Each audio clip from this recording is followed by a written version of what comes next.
4 নম্বর আটল দেখছি। মাছ দাদা এবছরে মাঠে কম। বাহ, মাছ পড়েছে যেন মনে হচ্ছে, লাফালাফি করছে। হ্যাঁ, বাহ, অনেকগুলো মাছ পড়েছে, 4টে পড়েছে।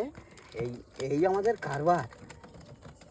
এই ভিডিওটা করতে পারিনি কেন, শরীরটা খুব খারাপ ছিল, মাঠে অনেক দিন আসিনি। বাহ বাহ বাহ বাহ। এই হলো আমাদের। এটা কি মাছ বলা হয় এটাকে? এটাকে লাটা মাছ বলা হয়, মাঠেতে হয়। এগুলো সব টেস্টফুল, ভালো খাবার জন্য, সব বিক্রি হয়, খাওয়াও হয়। বন্ধুরা, তোমাদের ওখানে এই মাছগুলো কি বলা হয়, কি নামে মানে পরিচিত আছে, সেগুলো কমেন্ট করে জানাবে, তো আমরা শুনলে খুশি হব। একে বলা হয় লাটা মাছ। এখানে বলা হয় আমাদের এখানে। হ্যাঁ, আমাদের এখানে বলা হয় লাটা মাছ। বাহ বাহ, আটলে মানে এই যে মাছ ধরার একটা আনন্দটাই আলাদা, বলো। হ্যাঁ, এ তো আটল চাগাবো, পড়ে থাকলো, এসে ছেড়ে নিলাম, নিয়ে চলে গেলাম।